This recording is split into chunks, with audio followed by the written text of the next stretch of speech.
करोगे ओ राधे रानी कब तुम कृपा करोगे राधे रानी कब तुम कृपा कब तुम कृपा करो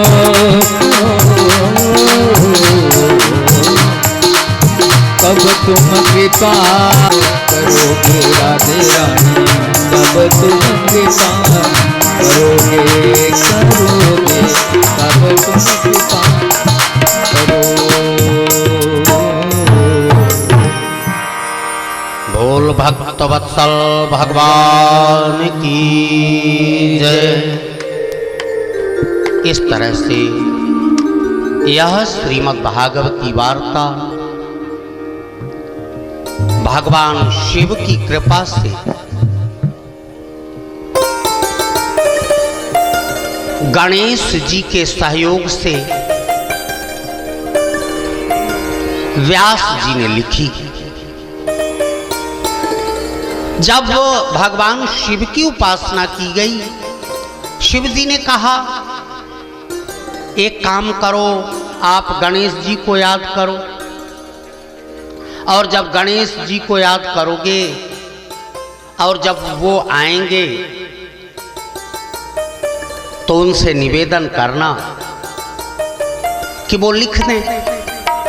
गणेश जी ने कहा व्यास जी मैं लिख तो दूंगा, लेकिन मेरी एक समस्या है,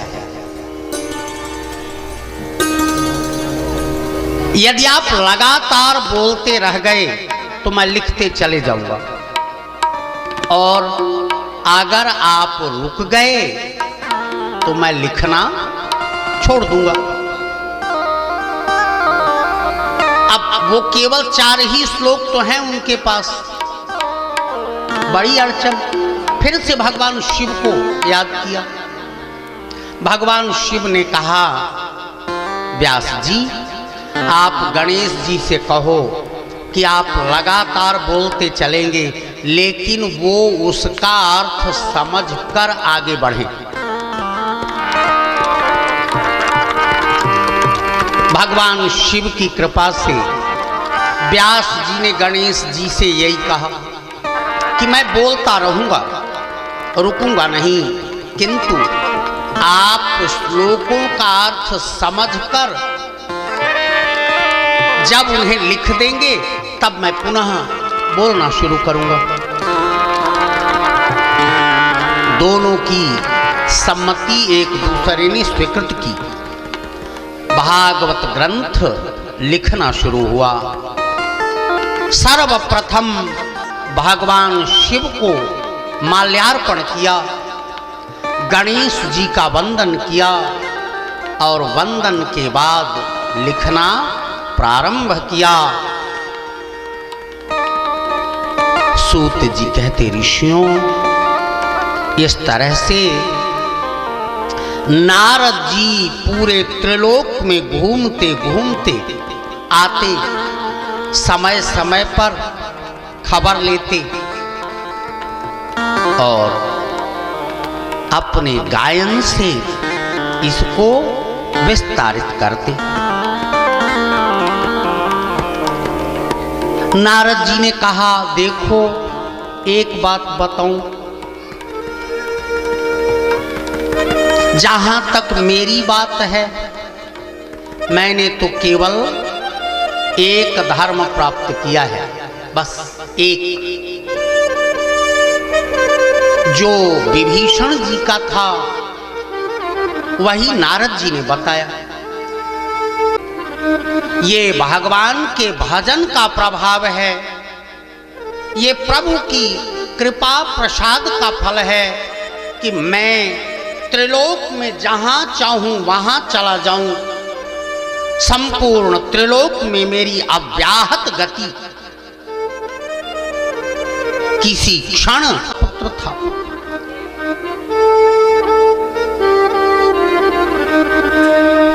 एक बार कुछ संत चातुर्मास करने आए,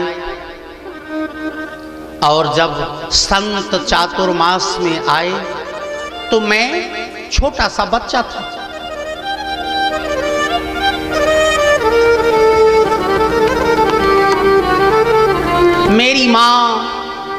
उन संतों का बर्तन मांजा करती, क्योंकि घर में कहीं प्रसाद नहीं था।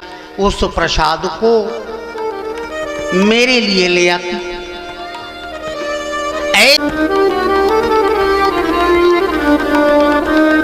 मैं भगवान से यही प्रार्थना कर रहा था, क्यों ना मेरी मां का शरीर छूट जाए। देखो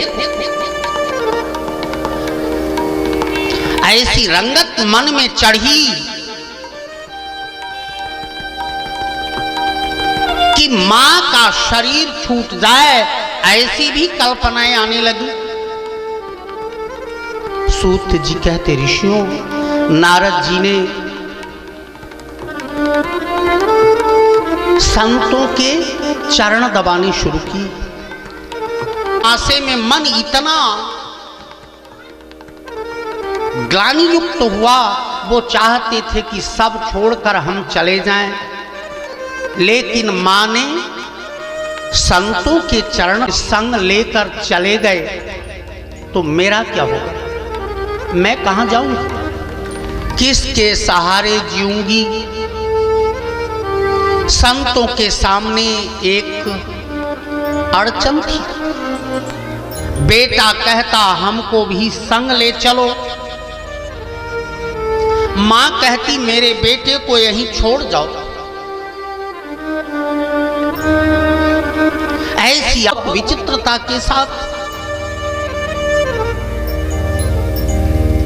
संतों ने निर्णय किया कि अब हम क्या करेंगे। संत तो चले गए। संतों ने इतना जरूर कहा, बेटा नारद तू भजन कर,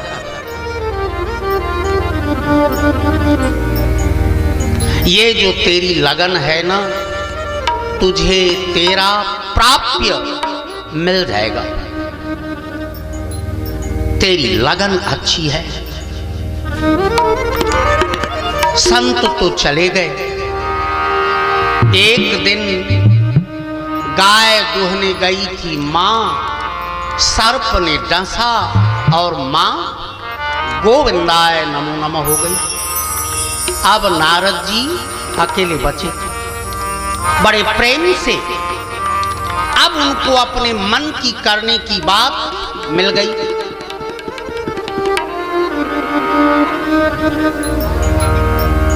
खूब भजन किया। भजन का प्रभाव,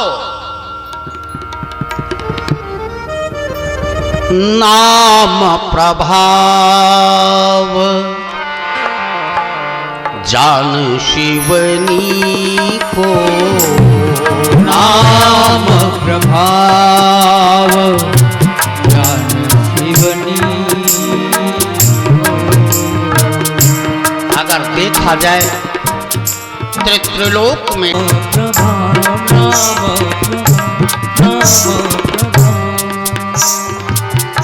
अब नाम का प्रभाव कैसे? एक राम तारा होगा, गिने चुने लोगों को,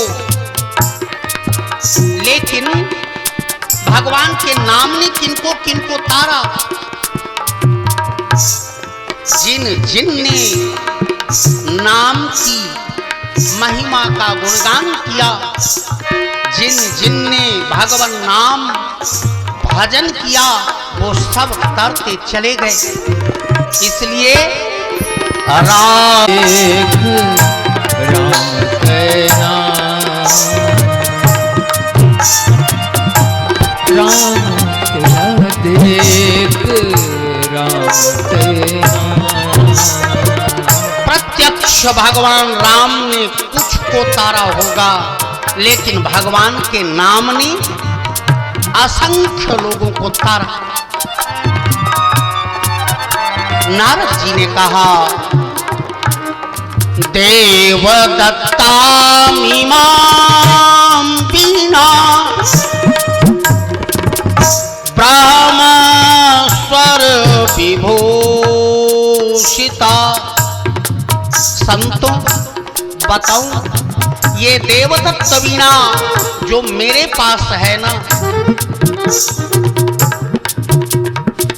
यह केवल इसका प्रभाव है, इसमें ब्रह्म स्वर बजता है और कोई दूसरे स्वर नहीं बजते, कोई दूसरा राग नहीं बजता, कोई दूसरा गीत नहीं बजता, बजता है तो केवल ब्रह्म स्वर।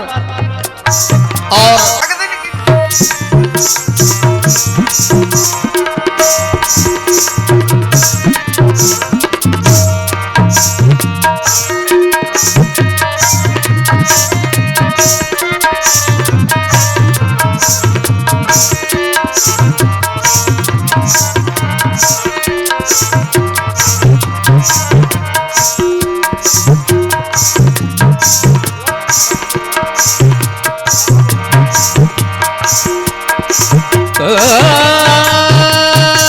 संभल कर चलिए जग में, संभल कर चलिए जग में, संभल कर चलिए जग में। गुरु सेवा कर, गुरु सेवा कर भव कर लीजिए, नित हरि सुमिरन में चित दीजिए, नित हरि सुमिरन में चित दीजिए। अपने मन में गर्व न कीजिए, अपने मन में गर्व न कीजिए, नित हरि सुमिरन में चित दीजिए, नित हरि सुमिरन में चित दीजिए।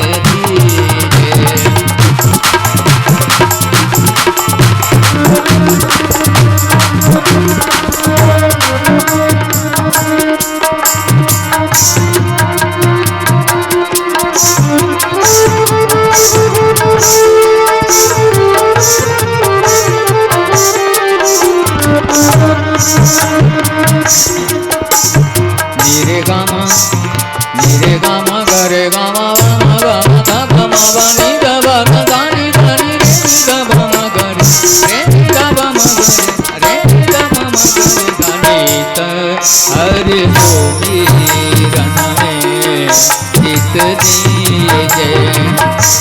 अपने मन में गर्व न कीजिए, संभल कर चलिए, संभल कर चलिए जग में, संभल कर चलिए जग में।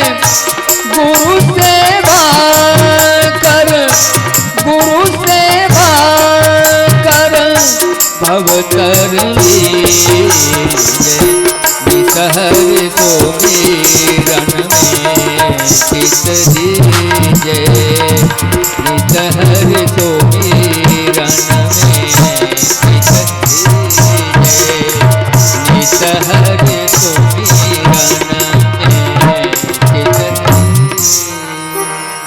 जीवन की धन्यता यही, नित्य हरि दर्शन में मन दीजिए। सभी भक्त जो दूर से पधारते हैं, नजदीक से आते हैं, धानुपुर से चलकर बाबू तिवारी ब्रदर्स, आप सबको सादर नमन। विमल सिंह जी मंडल अध्यक्ष बीजेपी, आप भी पधारे हैं। व्यास पीठ से आप सबको कोटि कोटि आशीष। सभी भक्तों से केवल यही निवेदन कि आप भगवान नाम का गान करें। सूत जी कहते, ऋषियों इसके बाद मैं आपको महाराज परीक्षित के जन्म की कथा श्रवण कराऊंगा। भागवत बनकर तैयार है सम्याप्रास आश्रम में। शुकदेव जी ने उसका अध्ययन कर लिया है। अब वक्ता तैयार है। जयानाम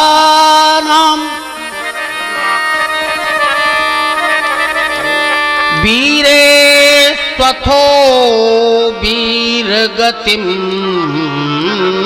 गतेषु ब्रिकोदरा विद्ध गदा विमर्श भग्नोरुदण्डे धृतराष्ट्रपुत्रे भग्नोरुदण्डे धृतराष्ट्रपुत्रे।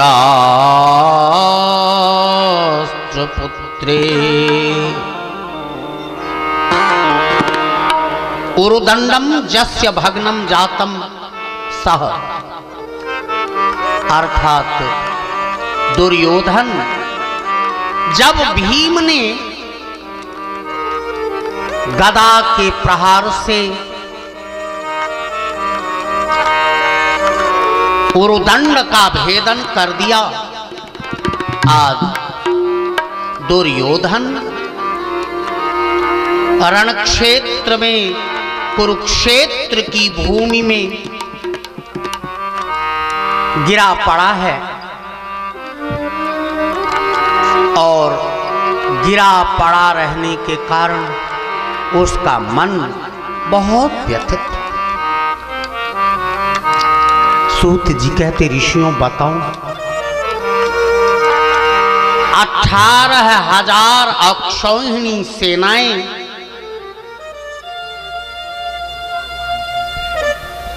कट कर पट चुकी हैं। पूरा कुरुक्षेत्र केवल लाशों से पटा है।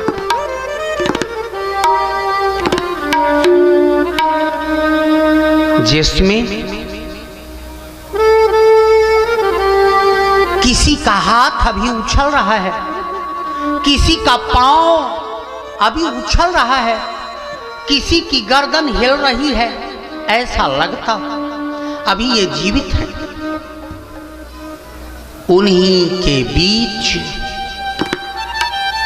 दुर्योधन भी अपनी तलवार से गिद्ध, कौवे और श्रृगाल हाँक रहा था। कहीं उसको भी मृत समझकर ये नोच कर खा न ले।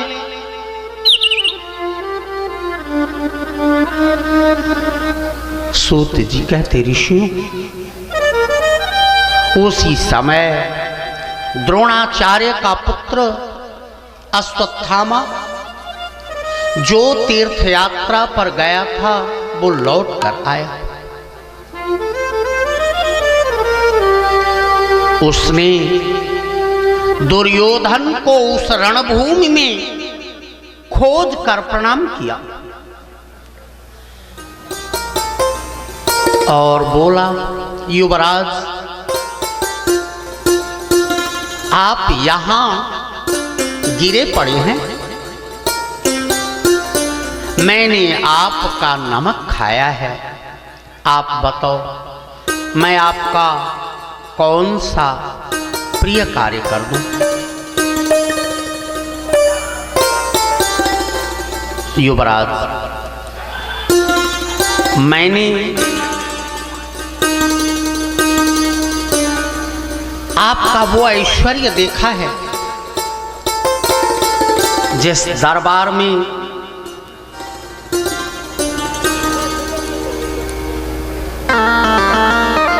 देवव्रत भीष्म, द्रोणाचार्य, कृपाचार्य, अश्वत्थामा, कर्ण जैसे वीर बैठते थे उनके आप युवराज थे।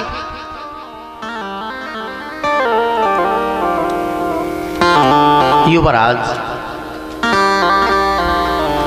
देवता भी आपके सामने नतमस्तक होकर ही आपकी दरबार में प्रवेश करते, और आज इस निसहाय अवस्था में आप गिरे पड़े हो। भक्तों, आपको पता है दुर्योधन की स्थिति क्या बनी? अंत समय है, लेकिन उसकी बुद्धि बिगड़ चुकी है।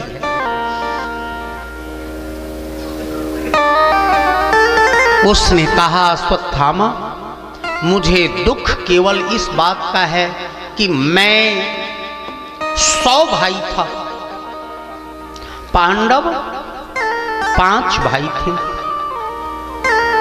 अंतिम के रूप में मैं अपनी मृत्यु की प्रतीक्षा कर रहा हूं, लेकिन पांडव 5 के 5 अभी भी बने हैं।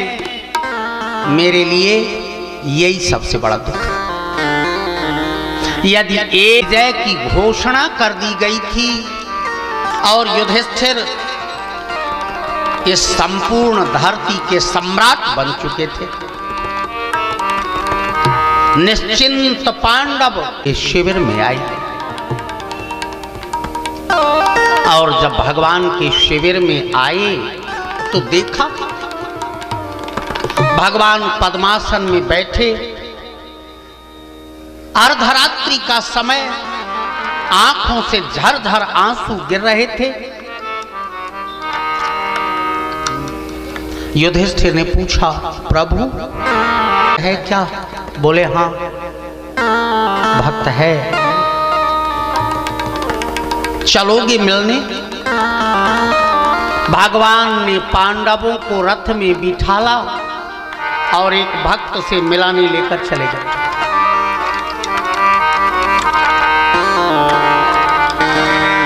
पांडवों के 5 पुत्र थे, युधिष्ठिर का एक, भीम का एक, अर्जुन का एक, नकुल का एक, सहदेव का एक, जो देखने में अपने पिता जैसे ही थे।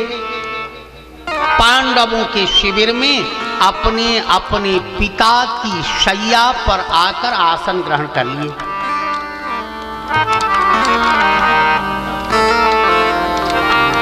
आसन ग्रहण करने के बाद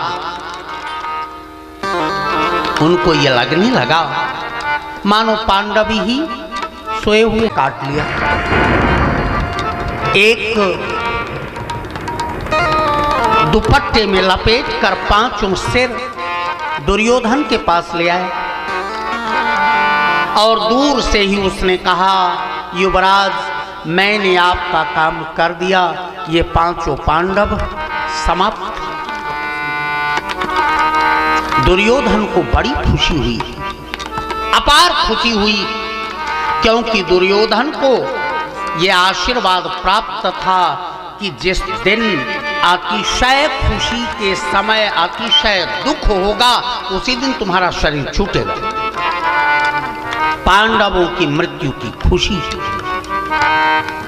उसने कहा, ले आओ, इसमें जो सबसे बड़ा वाला है वही भीम का है, उसने अधर्म पूर्वक मेरा वध किया है।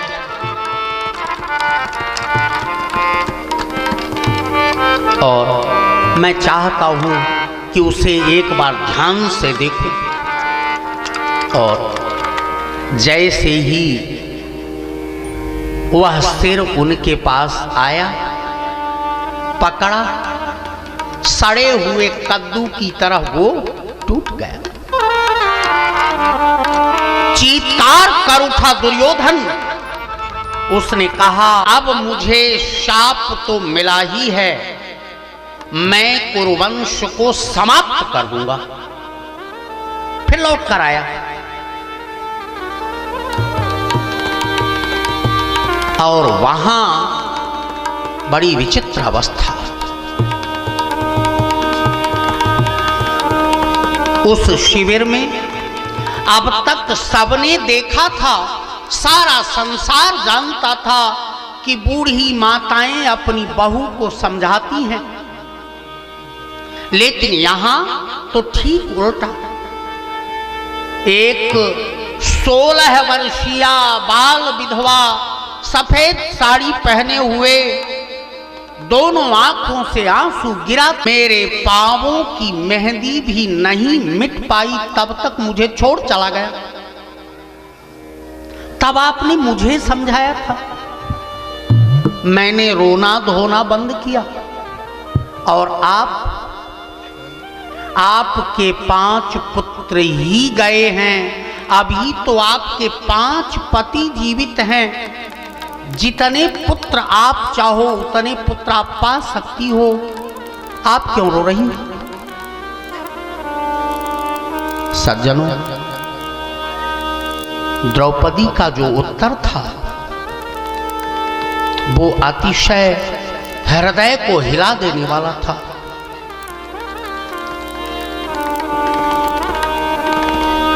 नारोदे दम्य मह्य पुत्रान् जातन रेव च।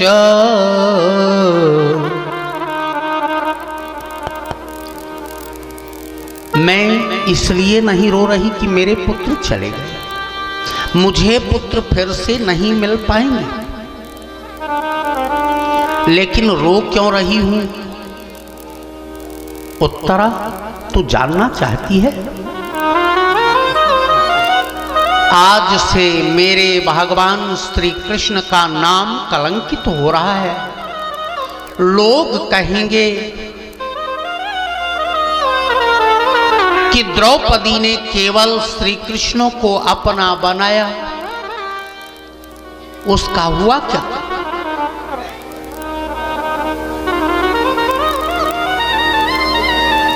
उसकी कुल परंपरा में कोई बचा नहीं, यही हुआ। इसलिए रो रही हूं।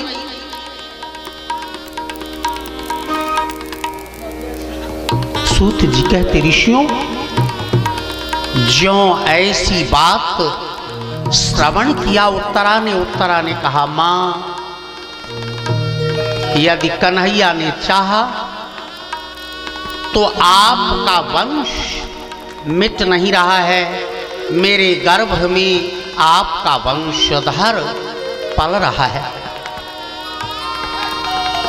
सूत जी कहते, ऋषियों, ज्यों अश्वत्थामा ने ये सुना, उसने ब्रह्मास्त्र चला दिया कि अब समाप्ति ही कर दूंगा, और इस बाण की ताप से शरीर जलने लगा। भगवान कहीं चले गए हैं। उत्तरा पुकारे किसे? सास उसके पास बैठी रो रही है, 5 शव उसके संग पड़े हैं। उत्तरा को कुछ समझ में नहीं आया।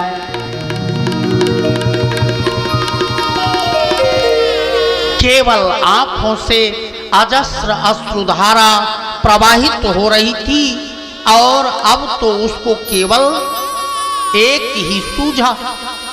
उसने कहा, पाहि पाहि महायोगिन दे। प्रणाम करती हूं, क्योंकि मैं आपके बहन की बहू हूं।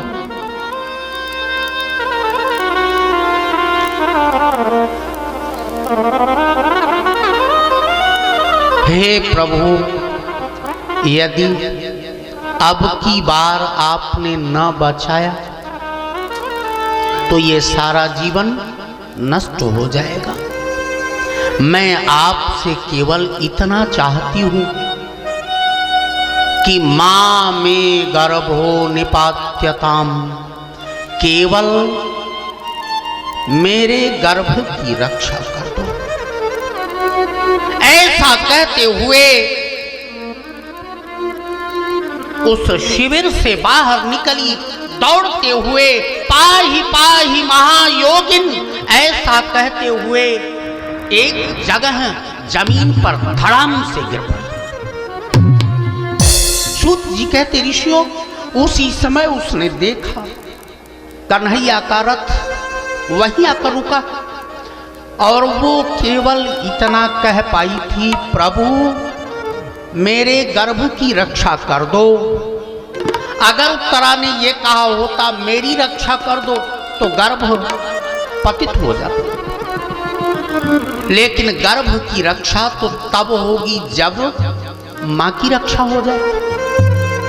सूत जी कहते ऋषियों, भगवान ने सूक्ष्म स्वरूप बनाया, उत्तरा के गर्भ में प्रवेश किया और गर्भ में प्रवेश करने के बाद अपनी गदा को ऐसा चलाया मानो वो चक्र हो और उसकी रक्षा करके बाहर आए।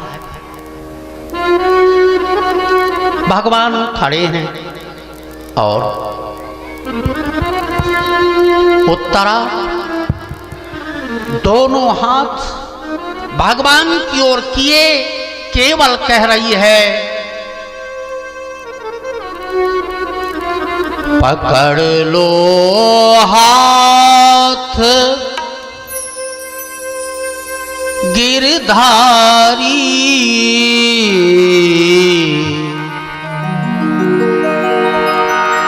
पकड़ लो बाह गिरधारी, नहीं तो डूब जाएंगे। पकड़ लो हाथ गिरधारी,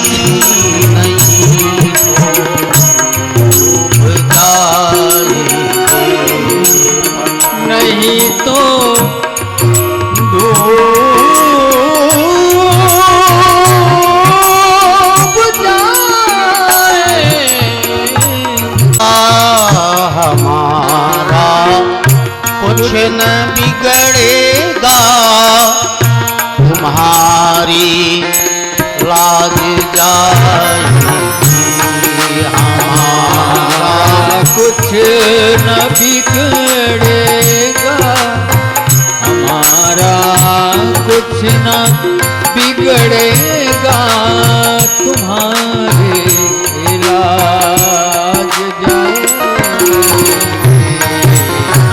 हमारा कुछ न बिगड़ेगा, तुम्हारी। को वापस करने की विद्या अपने पुत्र को भी नहीं बताई थी, वो बताया था तो अर्जुन को। भगवान ने कहा पहले ब्रह्मास्त्र चलाओ, अर्जुन ने ब्रह्मास्त्र चलाया, दोनों ब्रह्मास्त्र आपस में लड़े, ऐसा लगा त्रिलोक भस्म हो जाएगा। भगवान ने दोनों